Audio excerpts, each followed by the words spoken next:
మన గోశాలలో జరిగిన ఈ దొంగిలించబడి మూర్ఖులు తీసుకుపోయి గోవులని 3 గోవులని తీసుకుపోవడం జరిగింది. తాళ్ళు కోసి 3 గోవులకు విషప్రయోగం చేసి ఆ 3 గోవులని అందులో లక్ష్మి అనే గోవి హఠాత్తుగా మరణించడం జరిగింది.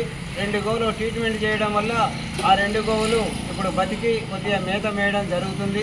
ఈ సందర్భంగా అఖిల భారత గోసేవ అధ్యక్షులు మన బాలకృష్ణ గారు ఇప్పుడు కొద్ది విషయం సందర్శించారు మన గోశాలని. 2 విషయాలు మాట్లాడతారు. జై గోమాత.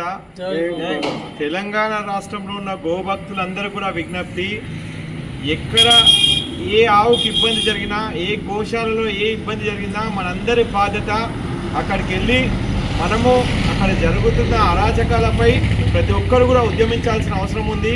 ఈరోజు శివాలయం గోశాలలో నిజంగా మాకు చాలా బాధ అనిపిస్తుంది. రాత్రికి రాత్రి అల్లరి మూకలు ఇక్కడ దాడి చేసి విచక్షణ రహితంగా గోవులపై ఒక చిన్న దూడదైతే తోక ఇరగొట్టేసారు. అంటే అది ఎంత బాధపడి ఉండొచ్చు, ఎంత వేదన పడినొచ్చు. అన్యాయంగా ఇట్లా చేస్తున్న వారిపై దయచేసి ప్రభుత్వాలు గట్టిగా ఉండాలి. ప్రభుత్వాలే కానీ పోలీస్ యంత్రాంగం కానీ దయచేసి ఇదంతా కూడా ఒక పెద్ద కుట్ర జరుగుతుంది, దీనిపై ఇమ్మీడియట్లీగా పర్యవేక్షణ చేయాలి. ఇక్కడనే కాదు, రాష్ట్రంలో వివిధ ప్రాంతాల్లో కూడా ఇలాంటి చర్యలకు పాల్పడుతున్నారు. కాబట్టి దయచేసి ప్రభుత్వం, ఎందుకంటే ఒకవేళ గోవు ఎంత సహనంగా ఉందో గోభక్తులు కూడా అంత సహనంగా ఉన్నారు. ఏ రోజైతే గోభక్తులు రోడ్డుపైకి వచ్చారో చాలా పెద్ద పరిణామం జరుగుతుంది. కాబట్టి అలాంటి పరిణామాలకు దారితీయొద్దంటే ప్రభుత్వ యంత్రాంగం ఖచ్చితంగా ఇలాంటి దీనిపై చర్యలు తీసుకోవాలి. ఇక్కడ ప్రత్యేకమైన నిఘా ఏర్పాటు చేయాలి.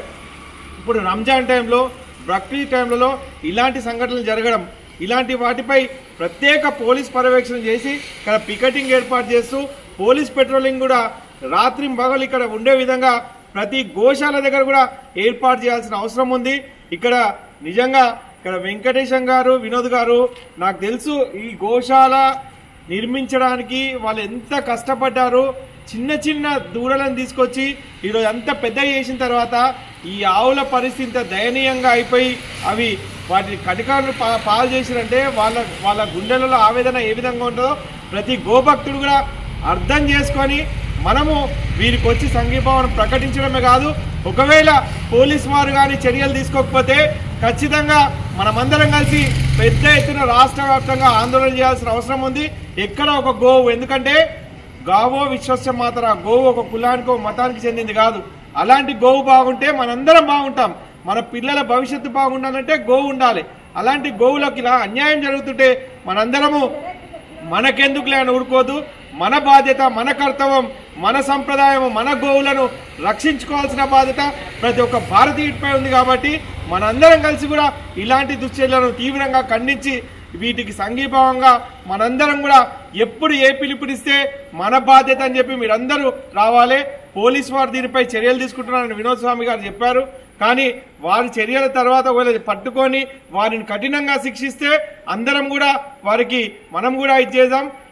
లేని పక్షంలో అందరం సంఘటితమై దీన్ని పెద్ద ఎత్తున ఉద్యమం చేయాల్సిందిగా గోభక్తులందరికీ పిలుపునిస్తూ బాలకృష్ణ గురుస్వామి, అఖిల భారత గోసేవ ఫౌండేషన్ నుంచి.